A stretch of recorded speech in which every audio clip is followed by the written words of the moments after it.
we've heard the expression in the Bible that the root of all evil is money, or the love of money, or something like that. And so, is there some truth to it? And I find two categories of people who are usually extremely unhappy when it comes to money. One is those who are very, very poor, and those who are extremely rich.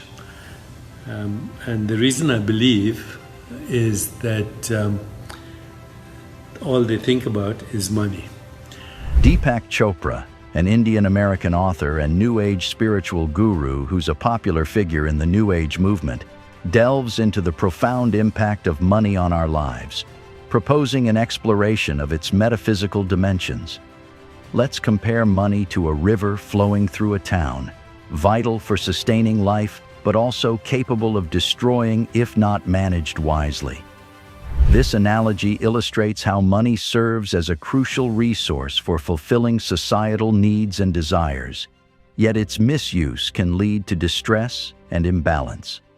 Chopra advocates for delving into the metaphysics of money, which involves understanding the underlying principles governing its existence and influence.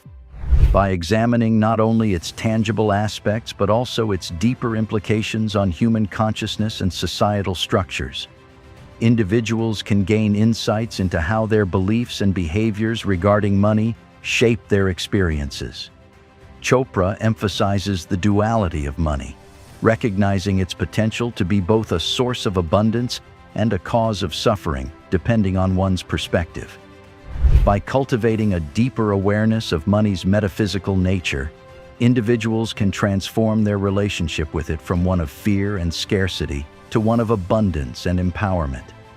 This shift empowers individuals to use money as a tool for personal growth, societal contribution, and spiritual evolution. So, a lot of people, of course, are not familiar with the word metaphysics. Some call it woo and mumbo jumbo, but essentially metaphysics is the branch of philosophy that deals with the first principles of things, including abstract concepts such as the nature of being, fundamental reality, what is the nature of knowing, what is the nature of substance, what is cause and effect, what is space and time. These are things that metaphysics deals with. Okay, so having explained what metaphysics is, let me go to very fundamental things. The first thing you have to understand, and by now if you're following me on these videos, then you'll agree with me that money is a human creation. It is a human construct. In other words, we made it up. Just like we made up latitude and longitude and Greenwich Mean Time, and we made up the concept of money. It's our collective agreement on how we value things and how we exchange values. So before there was money, basically, there was barter, I'll give you a haircut and you repair my shoe. I'll give you my chicken and you can help me wash the dishes. So basically it was exchanging services and exchanging things that we didn't have for things that we had. And pretty inconvenient, so people started creating little symbols. At first coins, little pieces of metal or copper or anything that could represent value. Okay, so instead of me giving you a haircut and you repairing my shoe, we used this little symbol, and then ultimately it became paper, and basically it said, I owe you this. and this is how you can spend it. And so money started. Along with money started commerce, and along with other human constructs, we ended up with empires and nation states and what we call human civilization, and a creation of our collective consciousness. That's the origin of money.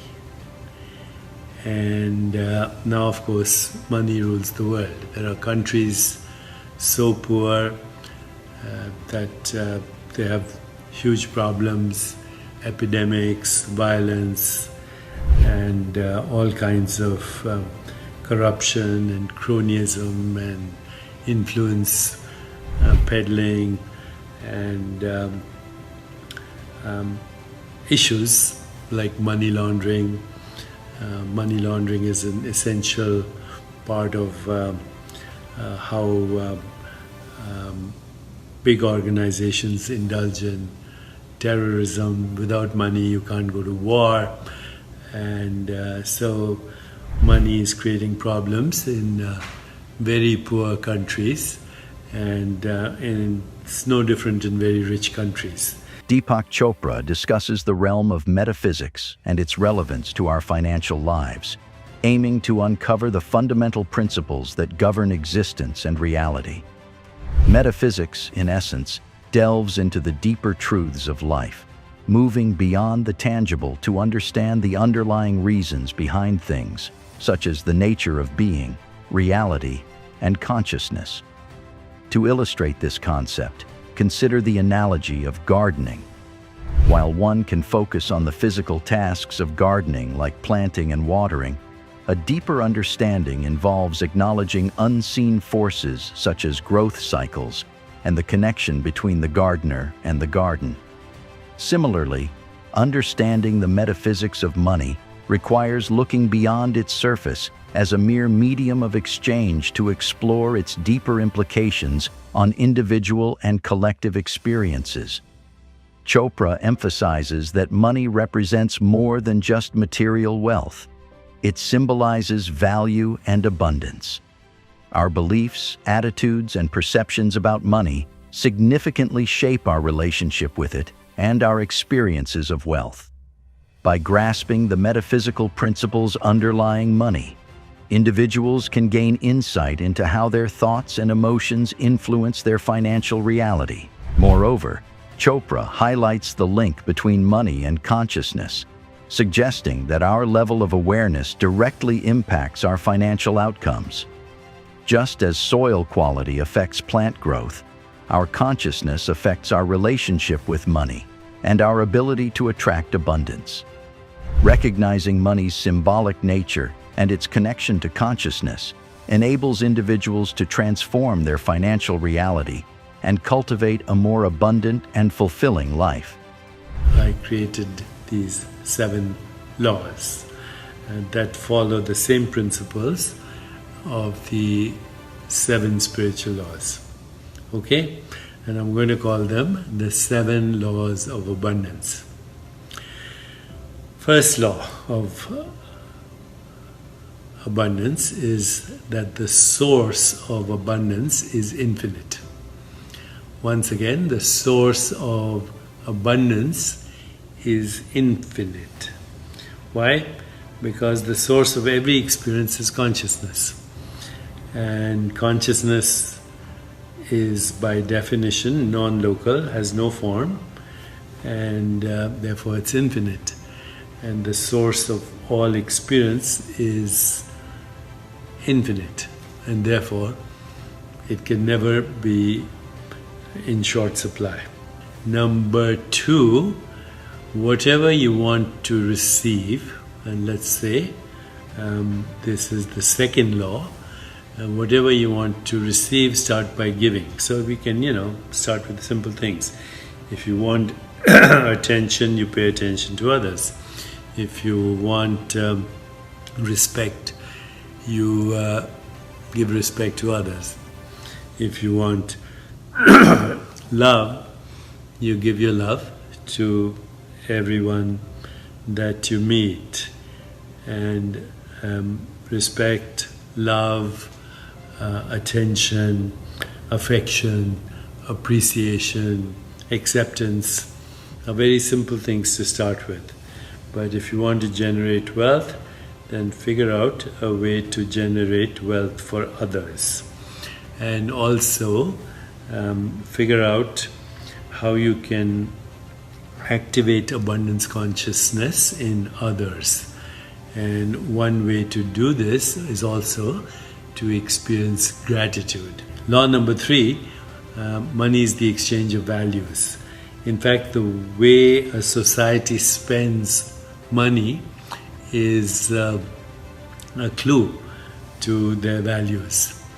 So right now most wealthy nations, and even some unwealthy nations, poor nations, are spending money on weapons, on mechanized death, on drugs, on alcohol, on gambling, on sleazy stuff, and that only represents the collective consciousness of bad money, bad karma, and therefore stay away from any way that generates money through harm. And this is what the great teacher of all time, the Buddha, he said, right livelihood. So right livelihood is that kind of livelihood that creates joy in the world, that increases abundance in the world, increases and improves the quality of life in the world. Okay? Understand that when you're exchanging money, you're exchanging values. Okay? Law number 4, or principle number 4, wealth is a state of consciousness. It's not the amount of money, it's the state of consciousness that you can generate wealth and abundance. And so what is that state of consciousness? It's actually a state of consciousness that I call spontaneous creativity. Spontaneous creativity comes when there is a pause between what we call experience, the gap between thoughts, the gap between intention, the gap between perception, the gap between breath, the space between choices. So that leads to the 5th principle, which is intention and attention in the field of infinite possibilities is all that matters. Intention and intention in the field of infinite possibilities. Have the intention of what you want to create with the abundance you have, and then with that intention go and transcend. And when you transcend to the source. And there are many ways of transcending, through music, through a walk in nature, through poetry, through dance, through whirling, through meditation, through play, and through collective, what I call collective envisioning. Collective envisioning. When you have a group of people who have a vision together, when you have an open system, when you're totally transparent, when you invite even absurd ideas, when you make unlikely connections, then something emerges, and we call that emergence. So create a group for wealth consciousness, and if you create that group, and if you're transparent, and if you invite unlikely alliances, if you have maximum diversity of people from the arts, from the humanities, from sciences, from any field, technology, mathematics, whatever, and you sit and incubate together with attention and intention, then emergence happens, just happens. So that leads to the sixth principle here. The key to abundance is letting go. In previous books, I have mentioned, I think, the law of detachment. So this simply means process orientation and understanding that no experience is graspable. Grasping and clinging actually prevent the flow that intention and attention needs to reach its destination. So no clinging, no grasping, letting go is the secret. And finally, the seventh principle, the purpose of wealth, of course, is to create joy and expand happiness for us and for everybody else. In a sense, I've followed these principles all my life, and I have to say that my journey has been one of effortless spontaneity. And I don't apologize for success, and I don't apologize for the fact that spirituality can be a source of abundance and wealth. Because if you feel guilty about wealth and you feel guilty about money, then you will end up with guilt and no wealth at the same time. That's not a good state of being. Deepak Chopra introduces the concept of the 7 laws of abundance, outlining principles that guide individuals in cultivating a mindset of prosperity and fulfillment.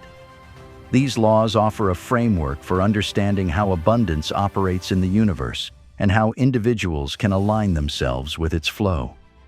To illustrate this concept, let's consider the analogy of a garden once again. In a well-tended garden, certain laws or principles govern the growth and flourishing of plants. Just as there are laws of sunlight, water, and soil fertility that influence plant growth, the 7 laws of abundance outline universal principles that influence the manifestation of abundance in our lives. The first law emphasizes that the source of abundance is infinite. Much like the sun provides an endless supply of energy to nourish plants, the universe offers an infinite wellspring of abundance to support our needs and desires. By recognizing this infinite source of abundance, individuals can tap into a mindset of abundance and trust in the universe's ability to provide for them. The second law encourages individuals to start with giving. Just as a gardener nourishes the soil with compost and fertilizer to support plant growth, individuals can cultivate abundance by giving generously of their time, resources, and talents. By practicing generosity and kindness, individuals open themselves up to receiving abundance in return, creating a positive cycle of giving and receiving. The third law highlights the idea that money is the exchange of values. Similar to how plants exchange nutrients with the soil to support their growth, money serves as a medium for exchanging value in society. When individuals engage in activities that create value for others, such as providing goods or services that meet people's needs, they are likely to attract wealth and abundance into their lives. The fourth law suggests that wealth is a state of consciousness. Just as healthy plants thrive in nutrient-rich soil, individuals who cultivate a mindset of abundance and prosperity attract wealth and success into their lives. By aligning their thoughts, beliefs, and intentions with abundance, individuals can create a fertile inner landscape that supports the manifestation of their desires. The fifth law emphasizes the importance of intention and attention in manifesting abundance. Like a gardener who carefully tends to their plants with focused attention and intention, individuals can manifest their desires by directing their thoughts and energy toward their goals. By setting clear intentions and maintaining focused attention on what they want to create, individuals can harness the power of manifestation to attract abundance into their lives. The sixth law suggests that letting go is key to abundance. Just as a gardener must let go of control and trust in the natural process of growth, individuals must release attachment to outcomes and surrender to the flow of abundance. By letting go of fear, doubt, and resistance, individuals create space for abundance to flow freely into their lives. Finally, the seventh law emphasizes that the purpose of wealth is to create joy and expand happiness for oneself and others. Like a garden that brings beauty and joy to those who behold it, wealth serves as a means to enhance the quality of life and bring happiness and fulfillment to individuals and communities. By aligning their financial goals with their values and intentions, individuals can create a life of abundance that brings joy and fulfillment to themselves and those around them. Delving into the metaphysics of money offers a profound understanding of its significance beyond its material form. By recognizing money as a symbolic representation of value and abundance, individuals can reshape their beliefs and attitudes toward wealth, ultimately transforming their financial reality. Understanding the interconnectedness between money and consciousness empowers individuals to attract abundance into their lives and cultivate a sense of fulfillment and prosperity. As we reflect on these insights, it prompts us to ponder: how can we apply the principles of metaphysics to our financial journey? How might shifting our perspective on money lead to a more abundant and fulfilling life? Thanks for watching.